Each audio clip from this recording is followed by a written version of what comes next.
Hello everyone, welcome again to the channel. I want to share with you my opinion about some recent news in relation to the situation in Ukraine. So the first one is says Ukraine is finalizing some ties to the IEA as both foresee hard winter. So this is the International Energy Agency. And basically what they're saying is that Ukraine became what they call an association country, and there are different levels of membership to this association, and it includes a lot of different countries around the world. But somehow they are mentioning some random things that didn't make so much sense at the start, so I didn't know what to make of it. So let's get started. The first one that I want to highlight is that Russia has cut off or reduced natural gas supplies to a dozen countries in Europe, including Poland, in retaliation for sanctions on Moscow. So that is false. These countries that saw their gas supplies reduced or cut, it was not in retaliation. First of all, some of the countries received their gas supplies cut because Ukraine decided to decrease the amount of gas it's sending through one of the gas lines that goes through Ukraine. So that produced reduced gas supply to some countries. Some others were affected by the Nord Stream 1 reduction because of some maintenance and because of one of the turbines that were not resent after repairs in Canada, as you know the story. And the rest of the countries that actually got their gas cut off, including Poland, as I mentioned, Poland, for example, Bulgaria as well, they didn't pay. So if they didn't pay, no gas will flow. I think that is something simple. Everyone who has a house, they know that if they don't pay electricity, they will cut the electricity.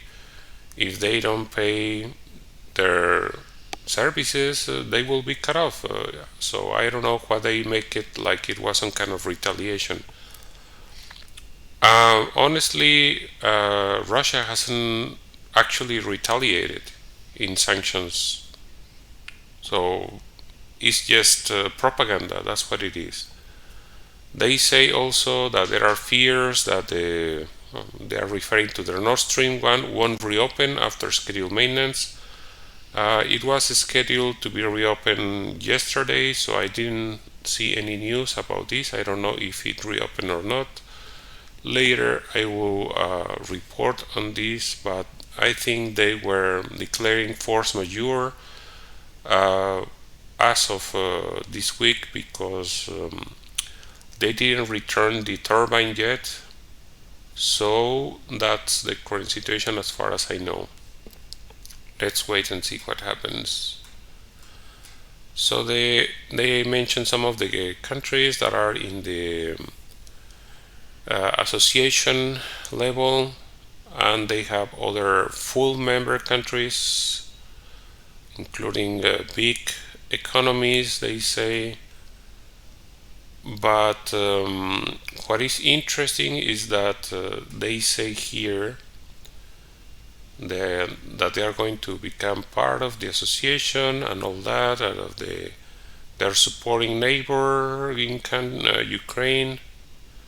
They say the move will allow Ukraine to work closer, data sharing, analysis, best practices, managing energy demand, but it will also support Ukraine's reconstruction efforts. So they come again with this, how to say, strange idea about reconstruction efforts for Ukraine, as if the conflict already ended. I think 1 week ago or two, they already had a meeting in Switzerland talking about the reconstruction of Ukraine. They even divided the country, and each country is going to participate in a specific region, reconstructing Ukraine. I mean, first things first, in my opinion, first let's sit down and resolve the conflict. Talk about peace, find a peaceful solution for the conflict, and then later talk about reconstruction. But no, they are doing it everything backwards, in my opinion. They are just talking about advanced technologies, rebuilding the energy system, when there is no peace in the country. And this is very, how to say, unproductive attitude, from the part of Ukraine, but it seems like it has the full support of Europe. So everyone is crazy in Europe. Honestly, all the politicians are just doing all this nonsense that is not going to lead anywhere. They don't even know what will happen. So they are just closing their eyes and thinking happy dreams about the future when they don't want to deal with the present. And then I saw this another news here, and I thought it was interesting, and I wanted to make some comments about it. This is from this Defense One site, and it says Ukraine says it needs at least 100 HIMARS and longer range rockets. They say more mobile artillery rocket systems, drones, and longer range rockets will be a game changer. And this was, of course, coming from Oleksiy Reznikov, which is the Minister of Defense of Ukraine. He is the same guy that famously said that Ukraine was rising with a 1 million men army. Later said that he was misunderstood, that he doesn't speak English correctly, and said that there's not going to be any counteroffensive. So it's controversial, to say the least. So he's saying that these long-range fire capabilities of Ukraine, they have played a key role in defending against stalled Russian forces. So let's analyze this. First of all, what do they consider a key role? A key role in a battle is if it's helping you win the battle. And like I said many times before, and you can check this in the media, it's not my opinion, Ukraine hasn't won a single battle in the entire conflict. So how do they define key role? What is their definition of key role? And now they say stalled Russian forces. No, as if they stopped advancing, and this is also very incorrect. They continue making advances every day. I mean, this is a war that is being fought, and they are following a strategy that needs to take into account that the Ukrainian forces have built defenses. So what the Russian army is doing is they are using artillery to destroy the defenses that Ukraine has built for 8 years in the Donbass. So this takes time, and later they advance. And I think this is very normal. If someone that doesn't know how strategy works, how battles are fought, they will think that they are stalling, that they are not making advances. But I think the Russian army is doing what is necessary. They are destroying the defenses. When the defenses are destroyed, then they advance. So there is no point in going with tanks like some kind of movie activity, that it will be very counterproductive. It will not have a very good result for the Russian army. A lot of people will die, and for no reason, just to make some kind of show for the media. The Russian army is not interested in that. They are interested in saving the lives of their own soldiers. So this is the least dangerous approach to battle that the Russian army is following. So that's why they say that they are not making any advances. And then they say additional mobile rocket batteries and longer range rockets will allow Ukraine to mount more effective counterattacks and reclaim territory. To mount a counterattack, you need an integrated army, and it's not rocket batteries that will allow the Ukrainian army or any army to reclaim territory. First of all, they need some kind of reconnaissance. For example, like they say, they need UAVs or drones. So you need these to be able to determine where is the enemy position. Of course, they need rocket batteries or whatever they are going to use, like howitzers or something.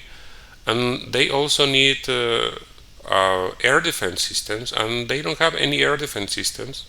They don't have air force, and they are not able to attack because they don't have tanks. They don't have armored vehicles, so it is impossible. It is impossible to mount a counterattack, and the main difficulty is that they don't have the equipment and they don't have the training. And I have been repeating this for a long time. So they just say, for example, that Ukraine has 8 HIMARS. Recently, a person that was making some comments in the channel mentioned that a battery is the smallest unit in for example, in these kind of systems, HIMARS, and they need at least 8. So they have only 1 battery in the entire country, and Russia has at least 300. So how 8 is going to create some kind of difference in the battle is just not going to happen. They say they are going to send another 4, and it's just not very productive. They say they are using HIMARS system precisely like surgery. And then they criticize the Russian strategy that they say it is called meat grinder. I'm sorry to say it, but this strategy works. So they're using HIMARS like surgery. They're not meant to be used like surgery. They're meant to be used in a barrage, in a meat grinder way, because that's how they are effective. So they don't have enough to make a difference. They are trying to use it like surgery, but they are not doing anything really. The most that they are saying they are doing is that they are holding back the Russians' advance. They are slowing down the advance, but they are saying that they are attacking resupply lines, and there's really not a good result for this. And then they are complaining that they are not receiving what they need. They say that the United States is not providing what they need, and they say that it is very small. So, okay, people might think, okay, this is my opinion and I may be wrong. So I found this article from this website that is called Grid, and this man, Joshua Keating, he makes an interview. So he's interviewing someone who is an expert in this area, and let's see, what is the name of this man? Mark Kanshan, that's the name of him. And he says he's a retired Marine Corps colonel who served in the Vietnam War, Desert Storm, Iraq War. He worked on military supply procurement issues at the Office of the Secretary of Defense and the Office of Management and Budget. He's currently a senior advisor of the Center for Strategic and International Studies. So it seems like he knows quite a bit about this. So I'm going to highlight some parts of the interview, not everything. But basically he's asking him that the Ukrainians are complaining that they don't have enough weapon systems and ammunition that they need to fight the Russian forces, and he's asking, is the issue that Western countries aren't sending them what they need, or is that the logistic of getting it to them are just so formidable? And he says the problem is the ability of the Ukrainians to absorb all of this equipment that the US and others are sending. Each system requires training for operations and particularly for maintenance. Then there's the establishment of a logistics pipeline for when you have spare parts. So he says the fact that we are not sending them more stuff indicate that we are not doesn't indicate that we are starving them. It indicates that they just can't absorb it. So it takes months to train people, and there is how they are doing it is they are doing this trade-off, that they're giving them just basic training instead of training people for months. They're training them for weeks, and then they are sending them to the battle with this very little training. So what it means is that they are not going to be very effective. They won't be doing this in the most correct way, and that's why they're doing it. He even mentions the issue about tanks or airplanes. They say the main thing is training, and not only training for the operation but also training for maintenance. And then he mentions things that I already mentioned before, that it is for me it was very puzzling, and he is good that he brings it to the subject. He says every country is sending some piece of equipment that is different, so we're making this worse. And I already mentioned this. For example, they're sending howitzers. So they are sending howitzers from the United States, they're sending howitzers from Germany, they're sending howitzers from Poland, and each time they need training. So it is very difficult for the Ukrainian army to get all these systems. Instead of sending some more of the same kind, they are not providing this in a way that is effective for the Ukrainian army, because they need to be trained for all this, and they also need spare parts. They need people trained to repair them, because these things break down. Imagine they are firing, and it is very stressful for the metals and everything, so they need proper maintenance. So they also need to train the people who's going to do the maintenance. They need the spare parts, and all of this is logistics, so it makes everything more complicated.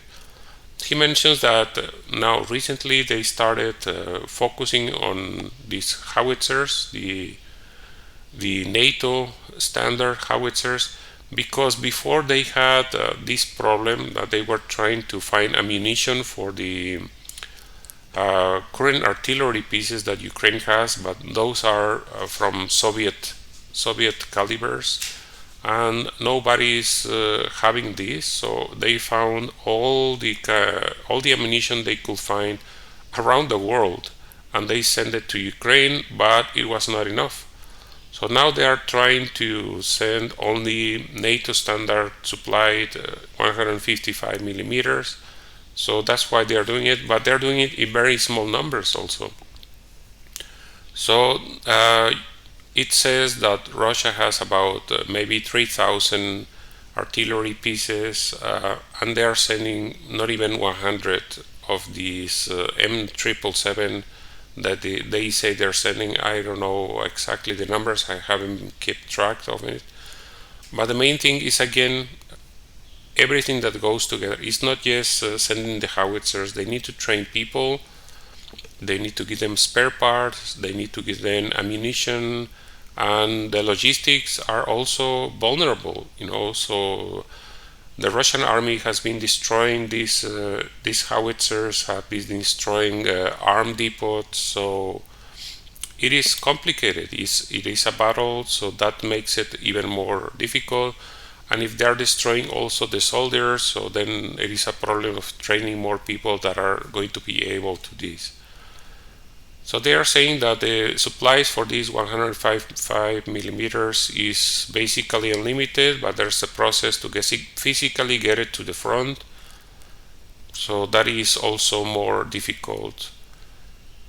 He mentions this thing that I was saying, that the maintainers that are the problems. Those courses in the US typically go for months, so months that Ukraine doesn't have. These things is right on top of them.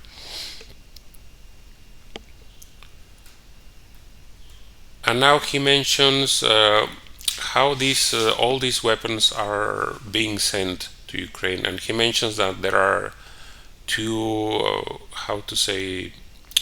methods to get weapons to Ukraine. He mentions that there's one that is called the drawdown, and then the USAI. So the drawdown works like they take weapons that are currently in inventory already. They are existing, they were produced, and the United States has them in some warehouse, or they're using it in some other place. So that's what they call the drawdown. So they take it, something that is already existing, and they package it and ship it.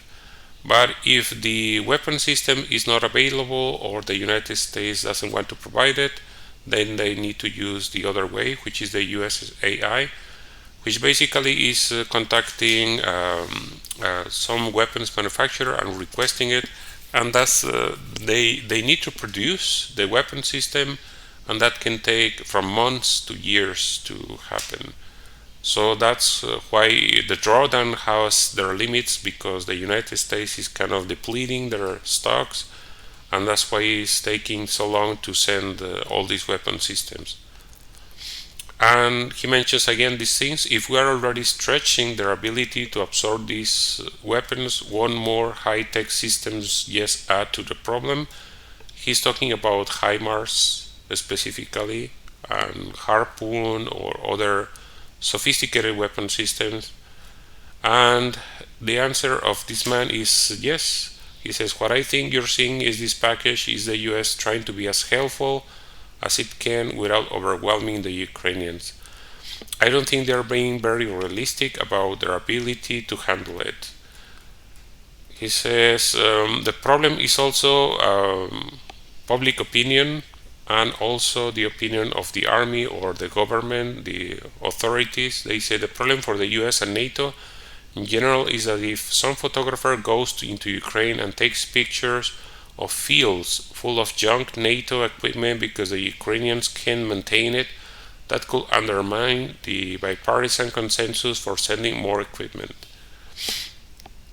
So that's what they are worried about too, that people will say, hey, we're sending them the weapons, they cannot even handle it. So stop sending them or find a solution. He says, now talking about the Russians, he says getting weapons and ammunition to the front in the Donbass has been much less of a problem for them. Are their supplies just basically inexhaustible? And he says they don't have the same logistical problem about absorbing new kinds of equipment. And then he mentions this story that I wanted to also clear up. He says that there are pictures of T-62 tanks and some other tanks that are being sent into the battle, and he mentions that they are putting all this older equipment as if they are not having enough. And this has been explained already by the Russian army. They say that they are providing these old tanks to the militias of the Luhansk People's Republic and Donetsk People's Republic. They are not being used by the Russian army. So they are being used some kind of a supplement the operational capabilities of the Russian allies in this area. So that's why they're sending these old tanks, for example. And talking about ammunition, he says that they can produce their own ammunitions, and he says that even that he doesn't think that sanctions are going to be a problem for artillery, and so he just says something that the problem is going to be ramping up production. I have no idea how long they can continue to do that. So I think his answers are very responsible. He's just saying he doesn't know, because there is no evidence that they're running out of ammunition. So they continue to do it. He's just giving some opinion. He says that they are looking like they are using less, but I don't see them using less. They're just focusing in the Donbass like they say they were going to do it.